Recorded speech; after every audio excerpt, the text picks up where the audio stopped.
ముఖ్యమంత్రి చంద్రబాబు ఎంతో దూరదృష్టితో అమరావతిని నిర్మిస్తున్నారని మంత్రులు తెలిపారు.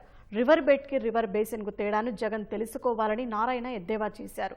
అధికారంలో ఉన్నప్పుడు అడుగడుగునా అమరావతి అభివృద్ధికి అడ్డుపడిన జగన్ ఇప్పుడు రాజధానిపై మాట్లాడటం హాస్యాస్పదమని హోంమంత్రి అనిత మండిపడ్డారు. గతంలో అధికారం ఉందనే అహంకారంతో భగవంతుడితో ఆటలాడినందుకే వైసీపీకి ఈ గతి పట్టిందని మంత్రి వాసంశెట్టి సుభాష్ అన్నారు.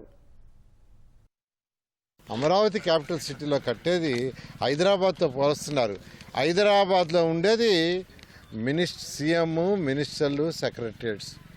అమరావతిలో కట్టే యొక్క సెక్రటరియట్లో కేవలం మినిస్టర్లు, సెక్రటరియట్లు కాదు, వాళ్ళ కింద ఉండే కమిషనర్లు, డైరెక్టర్లు, వాళ్ళ కింద ఉండే స్టాఫ్, డిఫరెంట్ కార్పొరేషన్స్ మొత్తం ఒకే ప్లేస్కి తీసుకొస్తే ప్రజలకి పరిపాలన సులభంగా ఉంటుంది. అమరావతి మహిళా రైతులు అమరావతి రాజధానిగా రావాలని చెప్పి ఉద్యమాలు చేస్తూ ఉంటే పోలీసుల చేత బూటకాలతో తండించిన రోజులు మర్చిపోయాడా జగన్మోహన్ రెడ్డి?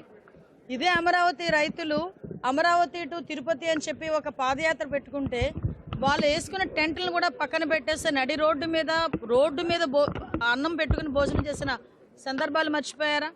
ఈ రోజు వరకు కూడా అమరావతి రైతుల మీద పెట్టిన కేసులు మర్చిపోయారా? అదే అమరావతి ఏ రకంగా ఉన్నదని చూడటానికి గౌరవ ముఖ్యమంత్రి గారు ఆ రోజు మాజీ ముఖ్యమంత్రి హోదాలో వెళ్తే, ప్రతిపక్ష నాయకుడు హోదాలో వెళ్తే ఆ బస్సు మీద రాళ్లు రువ్వించి దాన్ని భావస్వేచ్ఛ ప్రకటన అని చెప్పి మాట్లాడిన సందర్భాలు మర్చిపోయాడా జగన్మోహన్ రెడ్డి? మీరు ఆ వెంకటేశ్వర స్వామితో నిత్యం వేళకోళం వాడుతున్నారు కాబట్టే మీకు పంగనామాలు పెట్టి ప్రజలందరూ కూడా 11 సీట్లు ఇచ్చారు. మీకు ఇంకా బుద్ధి రాకుండా దొంగేడుపులు ఏడుస్తూ ఉన్నారు.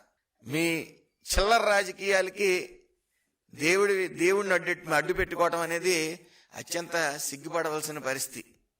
చిత్తశుద్ధి లేకుండా, దేవుడి మీద భయం గాని భక్తి గాని లేకుండా మీరు ప్రవర్తిస్తూ ఉన్నారు. ఖచ్చితంగా మీరు మూల్యం చెల్లించుకోక తప్పదు.